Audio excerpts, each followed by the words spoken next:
Some people eat to live and others live to eat. I am definitely the second one, so I love being in Japan where there is good food everywhere. But because it's everywhere, that can be a double-edged sword because it can feel like you're missing out on the best stuff somehow. So today, I'm going to show you how to plan to make the most of Japan's delicious food and find what's right for you. So first, let's take a look at the different kind of places that there are to eat in Japan because they might be a little bit different to back home. And I'm going to rank them by price versus ambiance. I'm gonna start with street food. Sometimes it can be a little bit expensive actually. So maybe I'll just put that like around here. Convenience store would maybe be the cheapest one. The ambience is not very exciting there. There, I think fast food, I guess. There's like, you know, all of the international chains, but then there's some Japanese chains as well. So more restaurants. So if you go to a station or a mall, then there's pretty much always a food floor. And in Japan, they're actually pretty decent. Cafes, you can get some really cheap ones actually, like Dotor. Izakaya. An izakaya is like a Japanese pub almost, where you sometimes sit on the floor around the table and then you drink lots of beer and have lots of fried food and things like that. Maybe a little bit sort of around here because you might spend more because you're drinking a lot. So then we'll go on to the high-end izakaya. So then that's where you have the fancier atmosphere. Then we have just like high-end Japanese restaurants, high-end international ones. And then of course we have to put the Michelin starred one right at the top. That's all about the atmosphere and they're all very expensive.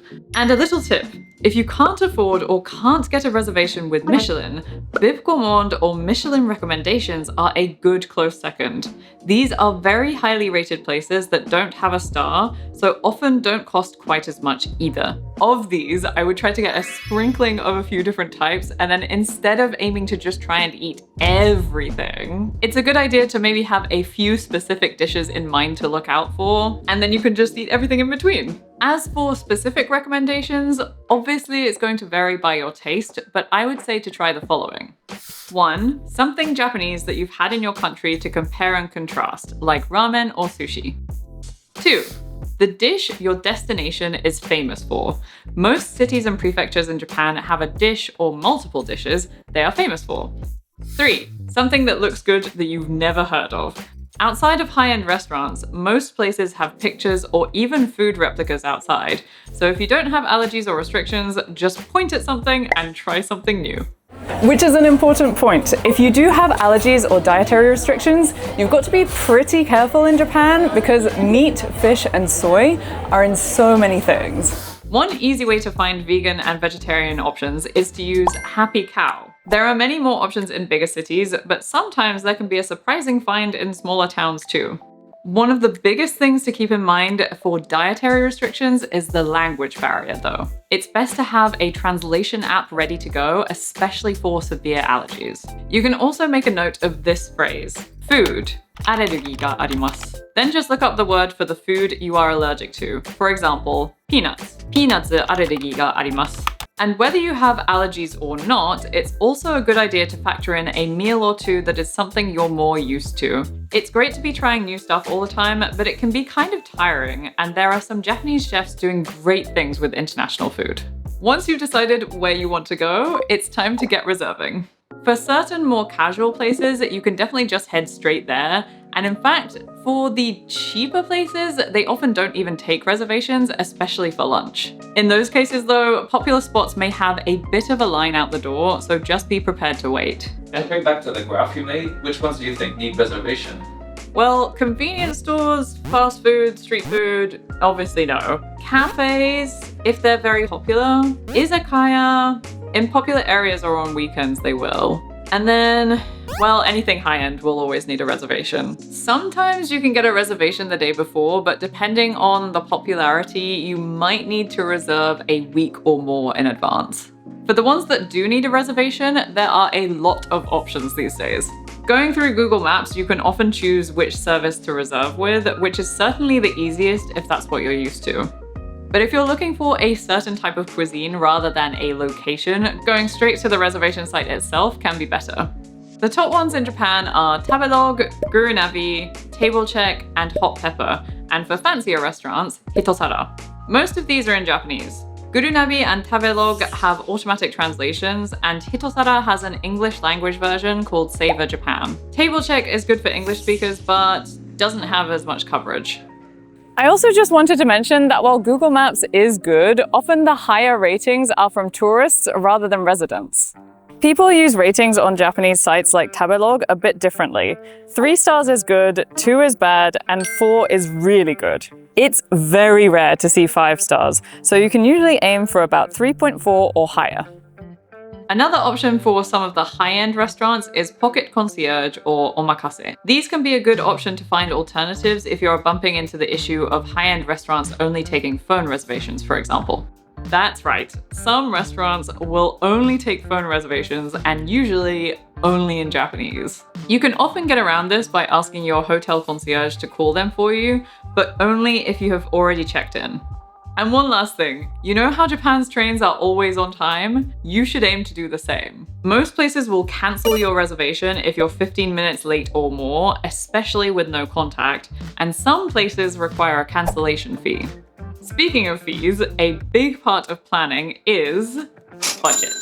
If you're looking to go super cheap, it's definitely doable, and how much you spend is really going to come down to your preferences. But I can at least give you a ballpark number on what to expect. Assuming 3 meals, at the lower end, you could do breakfast and dinner at a convenience store, and lunch at somewhere like Yoshinoya, which is a chain beef bowl restaurant, and a bento for dinner.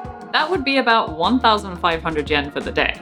If you're really pinching pennies, you can go slightly lower if you get discounted evening items at the supermarket. But you like food, right? So that's probably not the way you'll go. Let's do some mix and matching from that list. I usually love to choose my hotel partly based on the breakfast buffet. But let's say you go to an early opening cafe for a pastry and a drink, then go to a ramen spot for lunch, and head to a reasonably priced izakaya for dinner. You'll end up spending about 5,000 yen for that one day. But say we mix in a fancy restaurant for dinner, that can go anywhere from about 5,000 yen upwards, or usually about 10,000 yen minimum for set courses. Then, if you add in little snacks along the way, or particularly if you like to drink, that can start adding up. Nomihodai or all-you-can-drink plans at regular izakaya can be 2,000 yen for the drinks, whereas wine pairings and higher-end options can go for much more.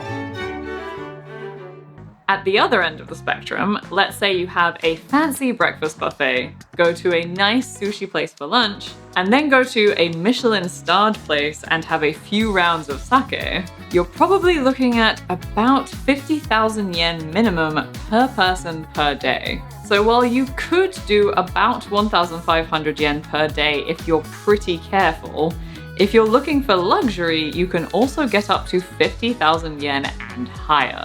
I can't really tell you what you will likely spend because I have no idea of your specific budget or preferences, but hopefully that gives you a bit of an idea. Then it's merely a question of finding places to eat and fitting them into your Japan trip. Fitting them in may seem obvious. You have breakfast, lunch, and dinner, so you just eat them at the regular times, right? But what I've found while traveling is that I can often end up with quite a skewed schedule, so it can be pretty difficult to try and have meals at set times. Perhaps a park will end up taking much longer than anticipated, or much shorter, and then I have an awkward amount of time before my next activity, for example. And because restaurants in Japan often have strict daytime opening hours, closing between lunch and dinner, or having seemingly random closing days, it's not always easy to just pop to the nearest place. I've definitely had situations where I thought I could just go to the nearest lunch spot when I was done with my first activity, only to find it closed at 1 p.m. and now my only 2 p.m. choice is the convenience store. Definitely not the worst in the world, but not great for sitting down. So, if you have specific places you want to go, then either pin a bunch on Google Maps so you can visit them when you're in the area, or check opening hours and days and plan a couple of your days around restaurants. Even in cities, planning a few spots can be a good idea, because they might be in an unexpected area, like on the 10th floor of a building you might have otherwise walked past. Do a quick Google Maps search to see if there are a lot of restaurants in the area you'll be visiting. If there are, you can decide on the day. If not, you might want to figure out your route to incorporate a specific meal. Use the power of the kombini. If you want to focus on sightseeing during the day, you can always grab something to fuel up at a kombini and have a slower meal in the evening. So that was a lot of me talking about food, so let's do a little summary. 1. A good tip is to look out for mall restaurants, and if you want high quality but can't get Michelin, try a Michelin Bib Gourmand instead. 2. If you have dietary requirements, make sure to have a translation app or some set phrases ready to go. 3. For reservations in English, try Google Maps, GuruNavi, Tabelog, or Table Check. 4. Know your budget. A single day can range anywhere from 1,500 yen to 50,000 yen, depending on what you want to do. 5. Know your location. If the area you're exploring is a busy city, you can probably just hop into a cafe or restaurant at any time. If not, some planning is needed. Honestly, I could talk about food forever, but I think I'm going to stop here for now. So if you want to hear me talk about something else instead, then head to this video next.